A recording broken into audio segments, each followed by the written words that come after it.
What up, world? It's your boss, Kamal Nuru, Zo Mega Millions. Wow.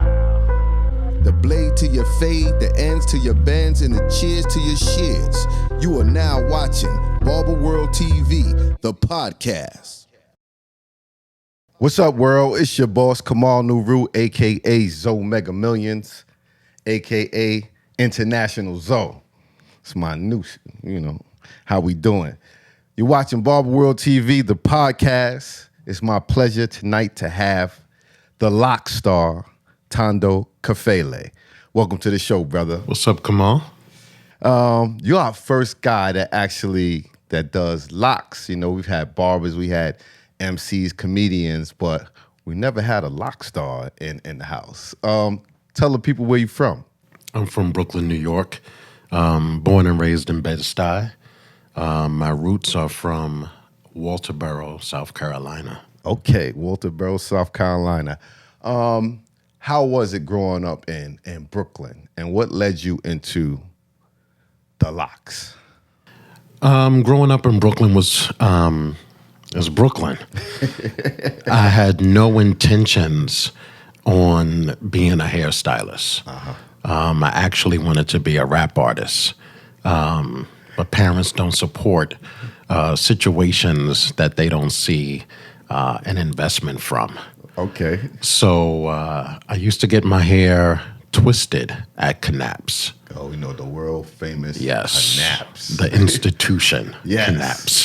Knapp's. There was a brother named Daryl Bennett who's still doing hair today, and he used to twist my hair. I was fascinated with the technique, and I imitated it. People started saying I was good, started doing people in the neighborhood. And you was doing it from home at this time, or what? I was doing it from my grandmother's house. Wow. What year around was this? Oh, my goodness. So I have clients that tell me they've been coming to me for 25 plus years. Wow. So 25 plus 5 maybe. Damn. Years ago. Damn. That's like 30 years. I started imitating the way he twisted my hair. I went to Locks and Chops for a formal natural hair education. I remember that name. Are they still in business? They are still in business. Wow. They are on 34th Street. Okay. Under the tutelage of Ademola Mandela and Mr. Orrin Saunders. Wow. You probably know Ademola used to be Bill Lester. Okay. Yeah. Yeah. We all got a little change in the name. You acknowledge yourself. You want to do something different. And so I started doing natural hair, and I wanted to make a difference. I wanted to do something where I could make a difference in the community. And that difference was to teach our people to love, honor, and respect the hair that God gave us. Right. That's serious, especially these days. Absolutely. The weave thing is, it's like a whole nother animal now, It's or the wig thing, really, you know what I'm saying? Because only my grandparents' friends wore wigs. Right. And now everybody wears them. Right. And it's just like, to me, it's an insanity. It's like certain folks are buying real estate, and we're buying hair. Yeah. And it's not even nothing like our natural hair. No. and the insanity comes from choosing to wear a texture that you have no relationship to. Right. And it usually looks strange on certain hues because sometimes it looks strange on our sisters. But tell me where the name came from, brother. We'll get back to that later. Where my name came from? Yes. So it comes from my clients. Okay. I was doing a sister's hair. At the time, I was in search of a name change. I didn't want to walk with a name that didn't mean anything. Right. So I was coming into my African consciousness. I did a sister's hair. She looked in the mirror. She said, Thondo. I said, okay. She said, no, Thondo means love. I love my hair. Wow, okay. So at the end of the service, she said, I'll see you in 6 weeks, Thondo. I never saw her again. Wow. I kept Thondo. But she gave you something. Yes. So if you're familiar with the actress Thandie Newton, Yeah, okay. Thondo was the masculine. Okay. Yes. Kafele. There was a sister who knew I was in search of a name change. She had 10 names. Kafele was number 10. I said, Kafele. I like the way that sounds. I said, what does it mean? She said, worth dying for. Wow. I said, whoa. I said, I don't know if I could live up to that. She said, you just try. Yeah. And then I said, okay, Thondo Kafele. Yeah. And that's a dope name. Thank you, sir. Especially now knowing the meaning and Yes. how it came to you. And how the Lockstar came about was that 25 plus years ago, nobody was really trying to do locks or see it as something viable, you know. And in my head, I think I'm one of the first to do locks at the premiere show, the Bronner Brothers, the IBS, the Talia Wajid natural hair show. And so I think I'm one of the people who set a standard of doing natural hair and making it look attractive. Right. And you've been in competitions as well, right? Yeah. I've seen you Undefeated. Yeah. So you're from the era of the James Mack and Tyreek and like people don't know that you're from that era that kind of brought this era on, you know, Glenn Jackson and so on and so forth. Like the only people that's been going to the shows maybe since the 90s.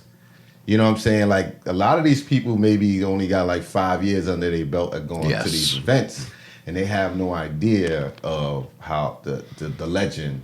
And you know, I remember like, and you don't just do locks. In that time, you had to put on a show. Yes. Which means you had to do hair, nails, makeup, outfits, the whole nine. And right now, you know, we chopped it up and just, you know, you got a little battle. But you come from that era where, you know, it was the whole layout, you know, which took time, effort, money, investment just to perform, just to put on the show. And, you know, I don't think these younger people in this industry even have an idea about that. Well, that's where the concept hair show comes from. Yeah. And it needs to be 50% hair and 50% show. Right. You can't have a lot of hair and no show. You can't have a lot of show and no hair. Right. So tell me about what makes you different in that industry, like your techniques. Like I see what you post on your gram, and it's definitely art. Thank you, brother. Just locking the hair is one thing, but you lock the hair and style the hair to another degree. Like you give people, each person like a creation that fits them. So don't say degree, say levels. We can say that, no pun intended. Let's do levels. Okay, let's do levels. So how I take it to the next level right. is that I don't do anything unless culture's in the conversation. What do you mean by that? Just break it down.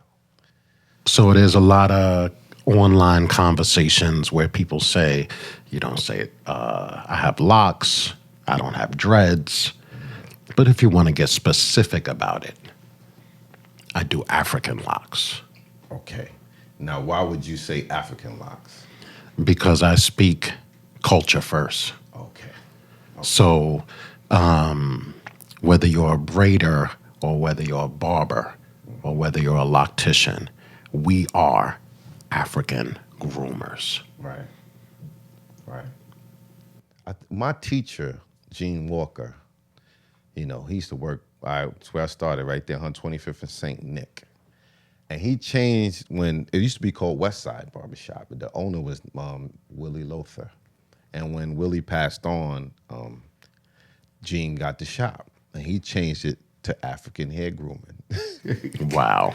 And that was in probably like in the early 90s. He changed the name to African hair groomers.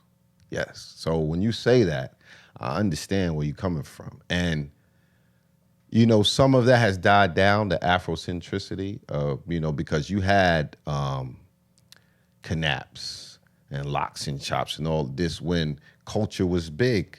You know, when even in hip hop, when you had, you know, the Jungle Brothers, Black Tribe Called Nubian. Quest, and all these groups who were into the culture. And I had locks at one point, long down to here, you know what I'm saying? But it was more like naturally groomed. I never went to someone to have them do it. You know, it was like, that's when people were doing it themselves, kind of. Mm-hmm. And even through my time as a shop owner, we've had times where we had locticians in the store, and then you start seeing less and less of it being done, and people moving on. Like Tabitha, she used to work for me, and that's what she did. She did locks mainly. She did some braiding, but we really usually always have to have one loctician, one seat with a loctician, you know, and you don't see that anymore. You know, like one person that does braids or locks or both in every barbershop or every salon. And which makes it probably better for you because they don't have too many options anymore. You know what I'm saying? Like, you know, there's, you know, and when you have to think of, if someone comes in and say, hey, do you know where I can get locks done? Because people come in the barbershop and ask that question. We're still all in the hair industry. And then, you know, you got somebody to say, well, I know Thondo Kafele. Yeah, but we got to have a conversation first. Let's talk. Oh, you have to, yes. You have to do a consultation. Yes. Okay. So what's a consultation like? I need to find out what your expectations are. Mm-hmm. And I need to be honest and let you know if I can deliver. And that's based on the condition of their hair? Yes. Okay. So tell me some problems that you might run into, or do you feel like you need to pass on that? If someone questions my price, okay, I need to get real clear very quick, whether you're going to be a customer or a client. Mm-hmm. How often does that happen? Where someone may decide that they can't meet your price? Not often. Not often. Not if they see the work. They usually have Googled me, okay, or they know the referral comes with. They're gonna ask that person. Yeah. How much is it? Yeah. And what's your price range from? I mean, if you care to share, or do you care to wait until they come and see you? It all depends, though. It's a. Okay, let's give me an example. When someone comes to you to start locks, do you do a lot of that, or do you? I do a lot of it now. Okay. Yeah. So it's like constantly, it's a revolution. Constantly, people are cutting their locks off. People are starting their locks. Social media has created a tremendous conversation and energy around natural hair and locks. Right. 25 some odd years ago, there was just a handful of us. Right.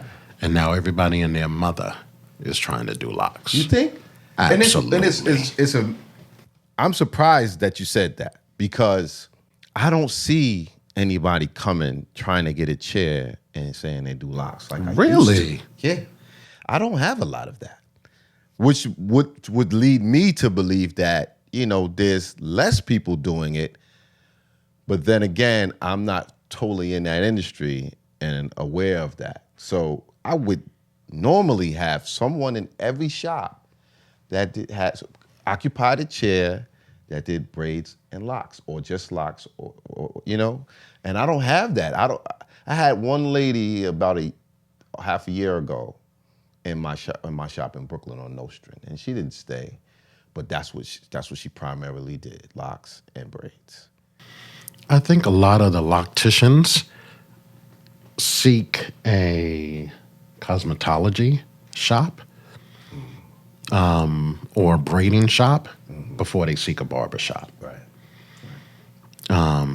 So coming from Locks and Chops, which is a salon situation, to coming to Denny Mo's, which is a barber shop, some changes. It's very different. Well, tell me about that. Tell me about that. I gotta be proactive about the language Yes, around certain people, around all people. of course. But especially, you probably have a large share of female clientele. Male or female, it don't matter. Right. But it's even worse with female. It's the same to me. Yeah, I could dig it. I could dig it. The, Barbershops have that the brothers challenge. need the same respect as the sisters do, You're right. Well, the same level well- of professionalism, period. whether they know it or not. Right. I get you. You know, so once in a while I gotta check them and be like, "There's no ends in here." Right. You know, out of all the things that you can call your brother, Right. why that? Right. You know, but it's interesting because I think I bring a certain value and contribution to the space, being a senior person and just dealing with certain situations differently. Right. Yeah. And you're the only loctician in the store. No, there's another Oh, sister. there is a Yeah. sister? Okay. Yeah. Well, is that better for you that there's someone else there? Like, do y'all, like, if you can't get somebody, will you send them to her? If she can't get them, send them to you? Yeah, we've had that And have you interaction. right? Yeah. And have you maybe taught her some techniques and things like that? Has she, like, if you're in a shop with a senior barber and you go in that shop, there's so much you can learn. Like when Denny Mo was in my shop, it was he worked on one side, I worked on the other side, but he made Dynamite a barber. He made one or two guys of those just because they was on the same side as him and they could watch his work. He made these guys into great barbers, you know, directly or indirectly. I only hope that I can be a contribution to any and everybody in the shop. I think that's one of the main things that the industry is sorely lacking is that mentorship. Yes. Everybody wants to be self-taught or self-proclaimed. And so they can do the mechanical, but they don't have a reference of anything else. Right. So you can have 100 barbers cutting hair, but if you ask them, what does the red, white, and blue mean? Right. They don't know what to tell you. Right. You know, if you ask, and they don't have a reference of anything or not much of anything before them. What do you run into from people who have locks, per se? We were talking about you saying a lot of people want to be locticians now. Do you think, how much is companies like Talib YG, you think, help the industry? Because Well, let me say something Okay, go ahead. before you say that. I don't think a lot of people want to be locticians. okay, I think what I see from social media, Instagram and Facebook, is that everybody wants to be a lock stylist. a lock stylist. Yes. What's the difference? Every day on social media, when it comes to locks, all you see is style, style, style, style, style, style, style. I understand. Everybody has a conversation around style, but no one is having a conversation around hair care. Right. Like no one. You know? And so it's like, it's a interesting conversation because you have to be careful what you say on social media. Yeah. Because if you go against the grain, it could be bad for you. You know what? And I know exactly what you're talking about. I'm going to give you a quick example.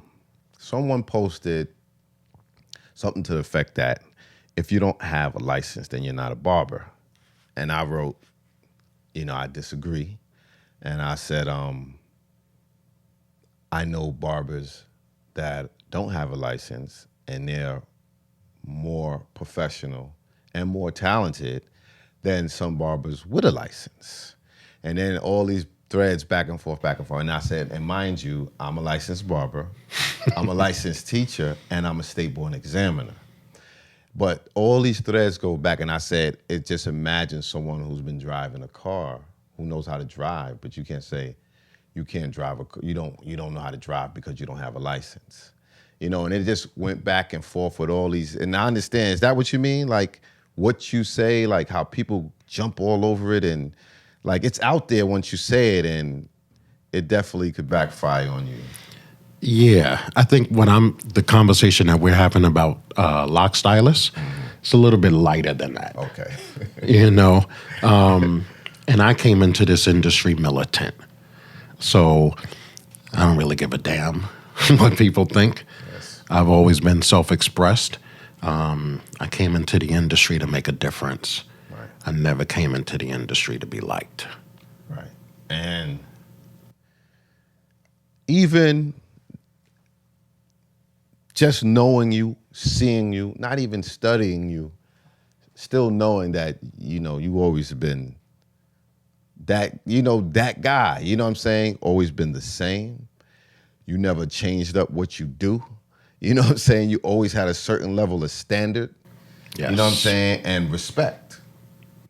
So I applaud you for that, brother. And the standards come from some of my best homies. So my best friend is Mr. Kyle Bullock. Right. That's my dude. Right. Great dude. I'm going to have him on the show. We talk. Yes. Mm-hmm. I can make that happen for you real quick. Yeah, thank you. That's my brother, best man at his wedding, godfather of his child. And so when I was doing locks, there really wasn't a lot of people who were creating standards. And so I also just took a look at different lanes.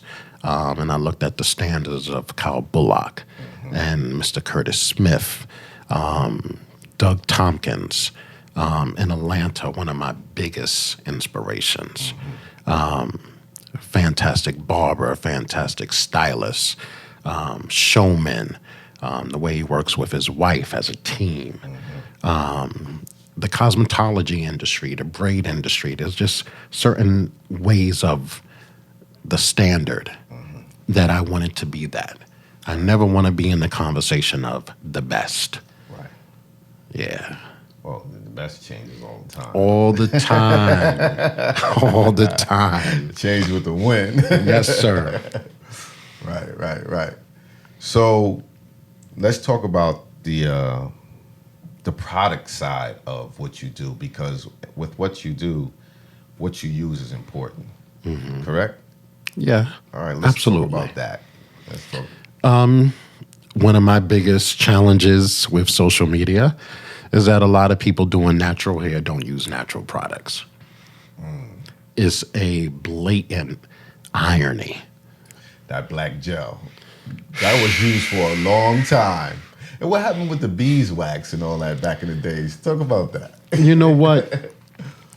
A lot of people say beeswax is not good. It's natural.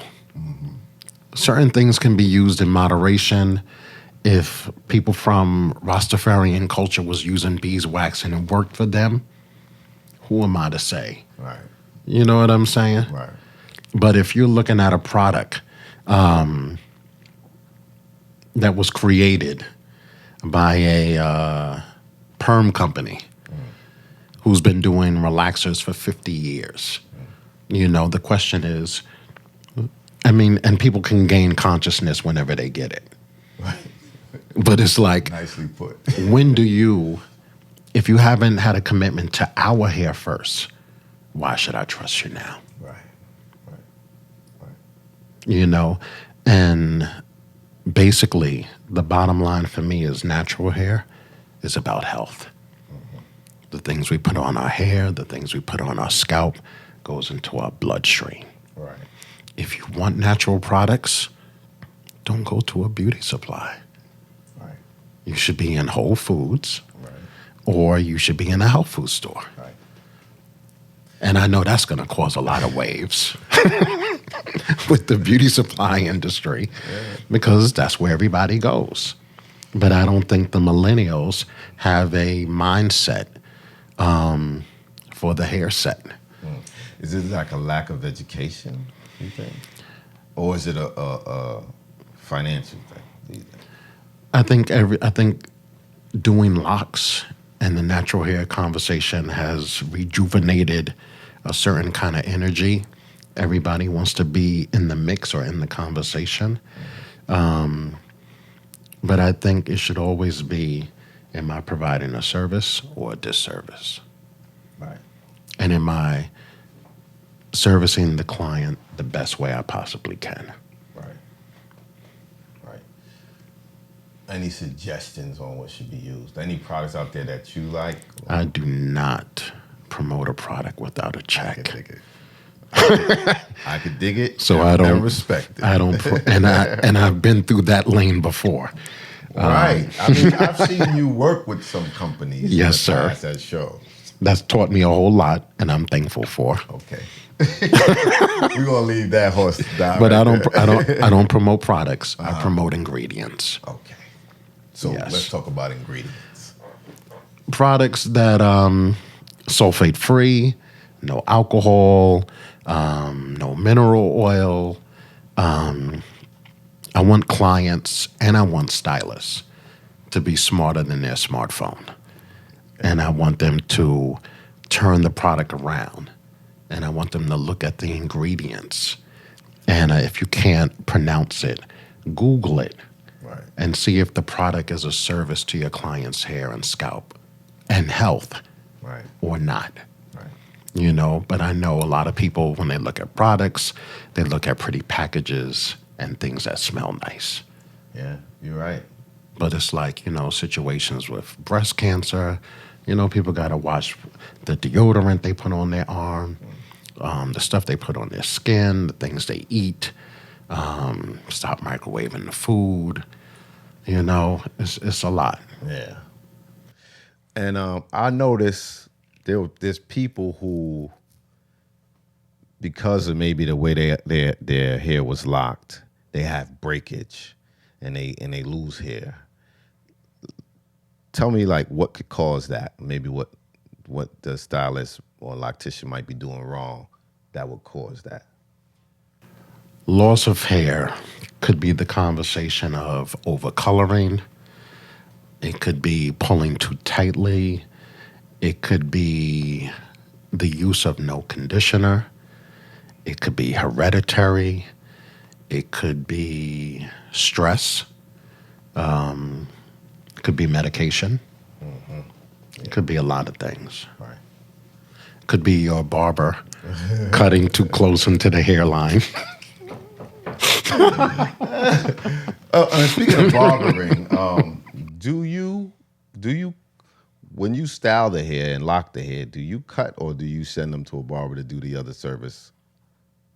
Like if they have that little bit that needs to be tapered here or tape it there, do you leave that to the barber or have you added that to your? It depends on how technical it is. Okay. I have taken a barber class and I got a little barber info. I do not call myself a barber, but I do desire to step up in that conversation. Right. But yeah, I do quite often refer the client to a specific barber. Right. But the energy got to be right. Of course. Of course. Yeah, so certain people, I got to be very careful. Right. Yeah. I understand that. Yes, sir. Because even when I'm referring someone in the area to one of the shops, I know based on this person's personality who will be right for them. And certain people I would probably never send someone to, or not anymore. Mm-hmm. You know what I mean? So because your reference is important, you're sharing someone that you have a relationship with someone else, and you got to put them in in the right hands. Absolutely. Right.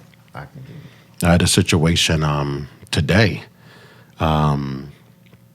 where somebody came into the shop and they were, I hope I'm saying it right, LGBTQ. Yeah, I don't know. Oh. I only know LGB. After that, I get mixed up. Okay. And so, one, I was surprised that they came to the shop because that's usually not a safe space. I think a lot of barbershops are receptive to. I mean, it's Receptive and it's so safe. prevalent though now that it's like, like. But I understand what you're saying. Yeah. Okay. And so, if their presentation is not something that you're used to, you got to be careful and sensitive about how you greet, how you speak to them, not to say the wrong thing. Right. It's very different in 2019. Your conversations got to be really, really careful. Yeah. Because, you say the wrong thing or you do the wrong thing. You'd be on TV apologizing. Or, all you got to do is put something on Facebook or That's Instagram. Right. Yeah. So you got to be sensitive and careful. Yeah. Clientele now have a lot of power with, they could go to your Yelp page. They can create their own page and really, it's a good thing and a bad thing because sometimes clients or customers abuse it. So you have to be extra sensitive to don't give them any reason at all, and then they have the power to leave it there and maybe not remove it and even be unfair at times. So yes, you're walking on eggshells sometimes. Yes, sir. You better, and sometimes it might not hurt the individual barber or stylist. It hurts the business, which is a worse impact. So yeah, I get it. I get it. Where do you see the industry going? Do you like where it is? Is it heading in the right direction? How do you feel about? As a loctician, Yes, I like Facebook and Instagram that it has brought hundreds of millions of conversations around natural hair, to the point where I think in my head the cosmetology world is nervous. Yeah, because one thing affects another thing. Yes, sir.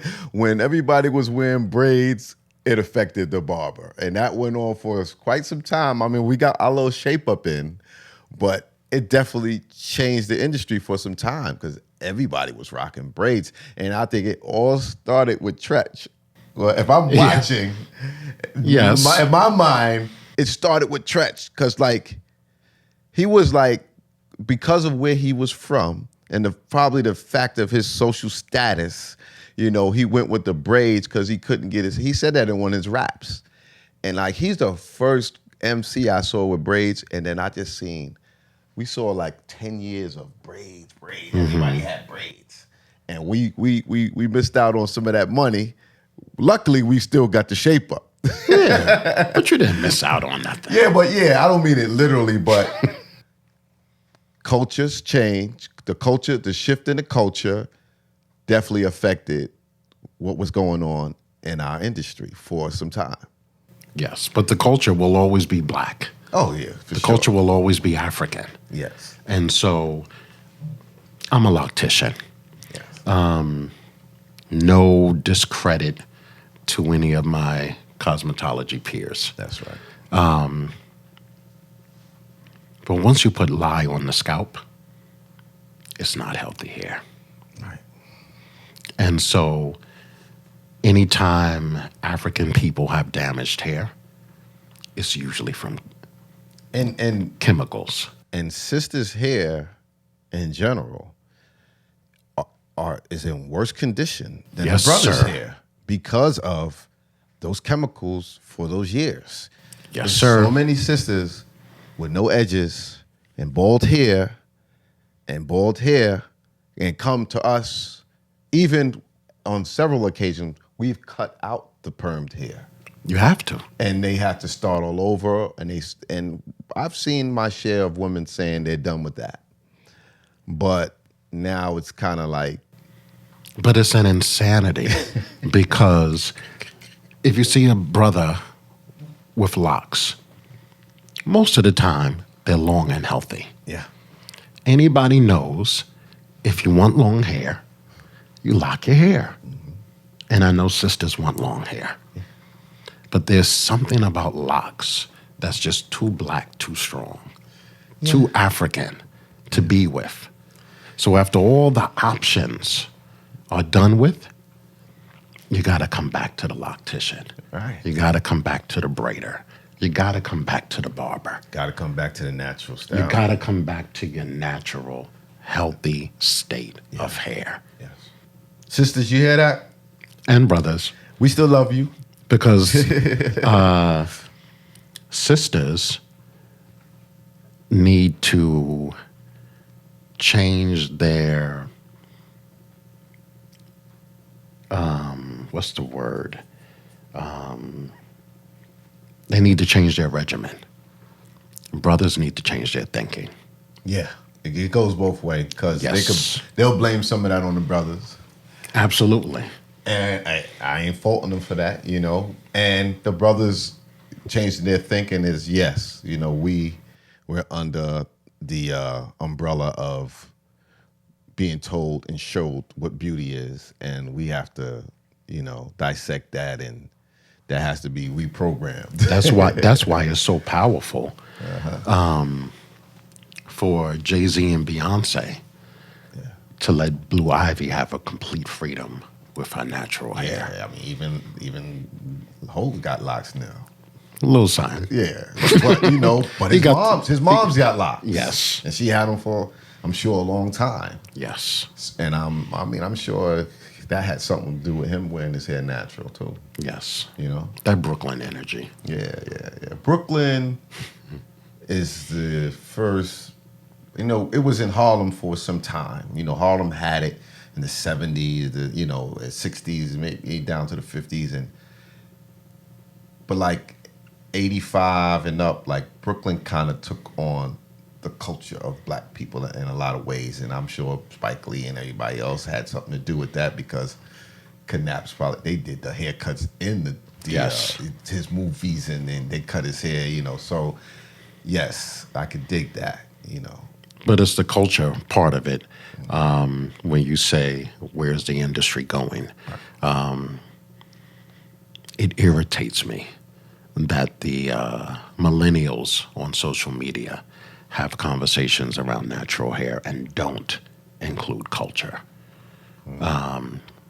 We can't have a conversation without culture. It bothers me that the product companies who sell products to black people do it with the exclusion of culture. Right.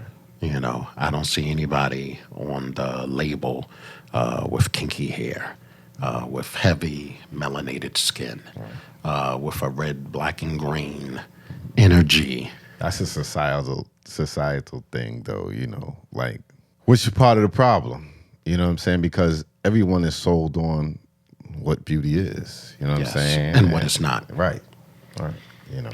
That's when it's like they have conversations around Stevie Wonder, and he should cut his locks off because they're thinning. Yeah. But it's like Stevie Wonder shows up to every award show. That's right. In African garb. That's right. He never wears tuxedos or European clothing. Right. And so what they don't understand is Stevie Wonder has a cultural appreciation for his hair and for his clothing and his music. And for his culture. That people could remotely understand. Right. And we're numb to the fact that we watch BET and most of the people there are not wearing their real hair. Yeah. Wow. They probably feel like they won't make it if they wear their real hair. You know, this is society's beauty is long, stringy hair. Yeah. You know. All right, that's we going deep here. It's cool though. It was something I wanted to ask you, but I forgot. You didn't ask me about where's my locks. Huh? I cut my locks off. You did cut your locks off. Yeah. I didn't know that you cut your locks off. Yeah. Because of, I'm doing my El DeBarge. Oh, okay. I didn't know. My wavy thing right now. I didn't know. I saw a little,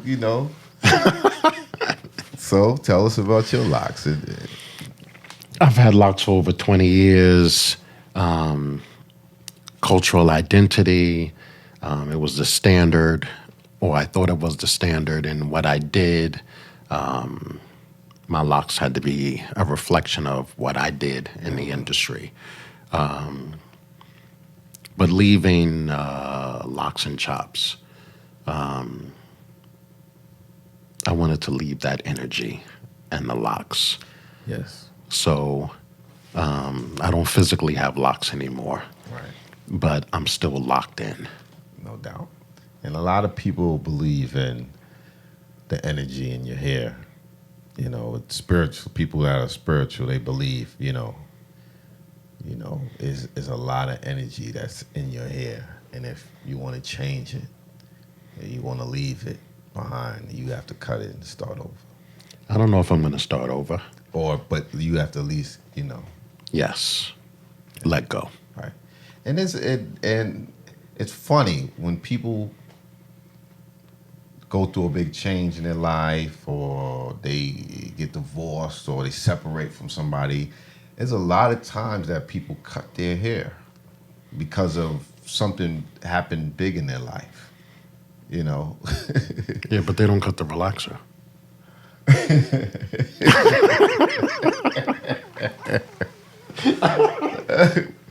True. Well, that's another story.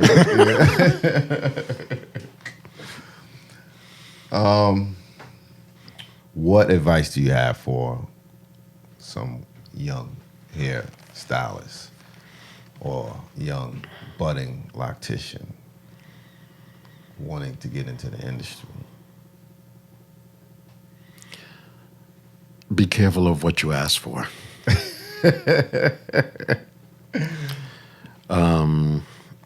Taking on a clientele holds a lot of responsibility. Culturally, it holds a lot of responsibility. I always feel like the ancestors are watching me. You're dealing with people's crown. You're dealing with people's sensitivity. You're dealing with their self-esteem. And you give so much that at times I have to protect my energy. Learn your craft. Be a mentee to someone. Be a mentee to as many people as possible. Take care of the community. Take care of yourself. After being on your feet for so many hours, treat yourself to a pedicure, a massage, drink plenty of water, eat better, and just basically always keep in mind, am I providing a service or a disservice? Right. Yeah, and that's interesting because the average barber may have somebody 30 minutes to an hour. You're with the client for A few hours. a few hours. Yes. That's a big difference. Yes. It's a big, like some we could have clients that we don't particularly care for. And we get them in and get them out. But you got to kind of love your clients because you're going to be with them for a couple of hours. I can't even think if I have any clients that I don't care for. I think I don't attract that energy. Right.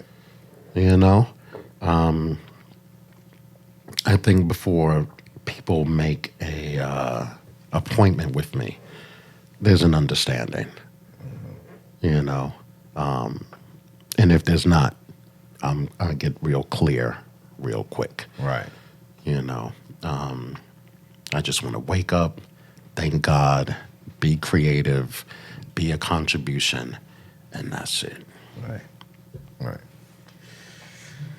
So, if someone is seeking your services for their locks or your services or advice as a mentor, how can they contact you? For services, the King of Lock on Instagram. The King of Lock is not something that I created. It was actually given to me by Master Pioneer. I'm so sorry, the name escapes me offhand. We could come back to it. We'll get back to it. Marian Council, I'm so sorry. Okay. Marian Council, one of the first sisters in natural hair who had a licensed braid shop in Brooklyn, actually across the street from Levels on Clinton and Washington and Fulton. After winning so many competitions, she said, "You are the King of Lock." And I said, okay. Yeah, tell us about the competitions. And I only witnessed one or two. Then it came to a point where you were just showcasing. The competitions was my vehicle to get my name out there. There were certain people who created standards like John Atchison, Paul Mitchell, Vidal Sassoon, but there were not those big names in natural hair. Right. And so I thought that if I went to the natural hair show in Atlanta, that I would have a stage and a platform to create a name for myself. Right. The thing was, I misunderstood what winning was. And explain that. And so I would invest the time and the energy and the models and the transportation and the food to tell a judge panel who really couldn't do locks better than me that I'm great. And so every year I would come to the competitions, and before I take the stage, I would say, "God, please let me win. Please let me win. Please let me win. God, please let me win." And then I would get a piece of plastic. And I said, "This is winning? What am I winning?" And the couple of times that I didn't win first place, I was a sore loser. So in closing, love is love, life is life, and loyalty is priceless. You're watching Barber World TV. Peace.